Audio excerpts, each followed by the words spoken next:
नमस्कार दोस्तों, मैं किस्साबाज वाला लेकर आया हूँ विश्वविख्यात लेखकों की कहानियों का गुच्छा। दोस्तों, अगर हमारी कहानी आपको पसंद आए तो इसे लाइक, सब्सक्राइब और शेयर ज़रूर करें। तो आइए बिना देर किए शुरू करते हैं आज की कहानी। कहानी का शीर्षक है वह लड़की। 4:15 बज चुके थे, लेकिन धूप में वही तमाज़त थी जो दोपहर को 12 बजे के करीब थी। उसने बालकनी में आकर बाहर देखा तो उसे एक लड़की नजर आई जो बज़ाहिर धूप से बचने के लिए एक सायादार दरख्त की छांव में आलती-पालती मारे बैठी थी। उसका रंग गहरा सांवला था, इतना सांवला कि वो दरख्त की छांवों का एक हिस्सा मालूम होता था। सुरेंद्र ने जब उसको देखा तो उसने महसूस किया कि वो उसकी कुर्बत चाहता है। हालांकि वो इस मौसम में किसी की कुर्बत की ख्वाहिश न कर सकता था। मौसम बहुत वाहियात किस्म का था। 4:15 बज चुके। सूरज गुरूब होने की तैयारियां कर रहा था, लेकिन मौसम निहायत जलील था। पसीना था कि छूटा जा रहा था। खुदा मालूम कहाँ से मसामों के जरिए इतना पानी निकल रहा है। सुरेंद्र ने कई मर्तबा गौर किया था कि पानी उसने ज़्यादा से ज़्यादा 4 घंटों में सिर्फ एक गिलास पिया होगा, मगर पसीना बिला मुबालगा 4 गिलास निकला होगा। आखिर ये कहाँ से आया? जब उसने लड़की को दरख्त की छांव में आलती-पालती मारे देखा, तो उसने सोचा कि दुनिया में सबसे खुश यही है, जिसे धूप की परवाह है न मौसम की। सुरेंद्र पसीने में लथपथ था। उसकी बनियान उसके जिस्म के साथ बहुत बुरी तरह चिमटी हुई थी।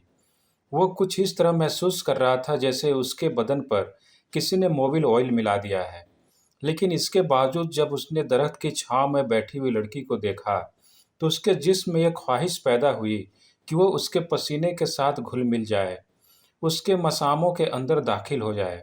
आसमान खाक तस्तरी था। कोई भी वसूख से नहीं कह सकता था कि बादल है या महज गर्द व गुब्बार। बहरहाल, उस गर्द व गुब्बार या बादलों के बावजूद धूप की झलक मौजूद थी और वो लड़की बड़े इत्मीनान से पीपल की छांव में बैठी सुस्ता रही थी। सुरेंद्र ने अब की गौर से उसकी तरफ देखा। उसका रंग गहरा सांवला मगर नक्श बहुत तीखे कि वो सुरेंद्र की आंखों में कई मर्तबा चुभे। मजदूर पेशा लड़की मालूम होती थी।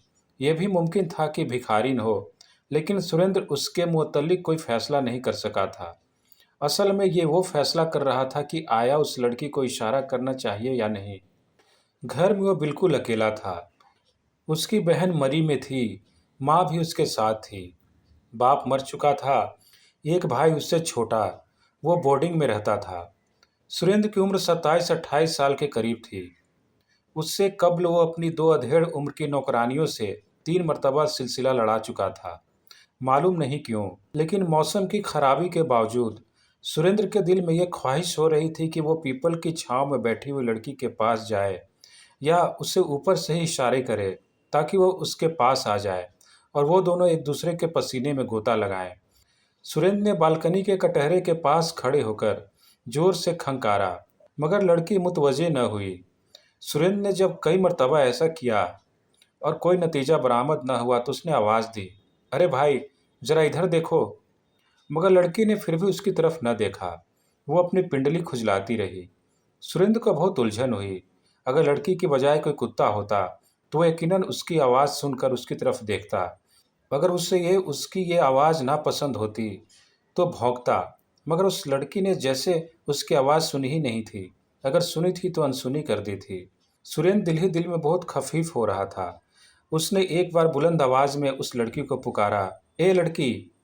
लड़की ने फिर भी उसकी तरफ न देखा। झुंझलाकर उसने अपना मलमल का कुर्ता पहना और नीचे उतरा। जब उस लड़की के पास पहुंचा तो वो उसी तरह अपनी नंगी पिंडली खुजला रही थी। सुरेंद्र उसके पास खड़ा हो गया।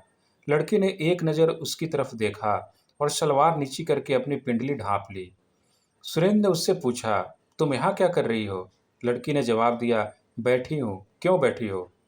लड़की उठ खड़ी हुई। लो, अब खड़ी हो गई हूँ। सुरेंद्र बौखला गया। इससे क्या होता है? सवाल तो यह है कि तुम इतनी देर से यहाँ बैठी क्या कर रही थी? लड़की का चेहरा और ज्यादा सांवला हो गया। तुम चाहते क्या हो? सुरेंद्र ने थोड़ी देर अपने दिल को टटोला। मैं क्या चाहता हूँ? मैं कुछ नहीं चाहता। मैं घर में अकेला हूँ। अगर तुम मेरे साथ चलो तो बड़ी मेहरबानी होगी। लड़की के गहरे सांवले होठों पर अजीबो गरीब किस्म की मुस्कुराहट नमूदार हुई। मेहरबानी? काहे की मेहरबानी? चलो। और दोनों चल दिए। जब ऊपर पहुंचे तो लड़की सोफे की बजाय फर्श पर बैठ गई और अपनी पिंडली खुजलाने लगी। सुरेंद्र उसके पास खड़ा सोचता रहा कि अब उसे क्या करना चाहिए। उसने गौर से देखा। वो खूबसूरत नहीं थी, लेकिन उसमें वो तमाम कौसें और वो तमाम खुतूत मौजूद थे जो एक जवान लड़की में मौजूद होते हैं। उसके मैले कपड़े थे, लेकिन इसके बावजूद उसका मजबूत जिस्म उसके बाहर झांक रहा था।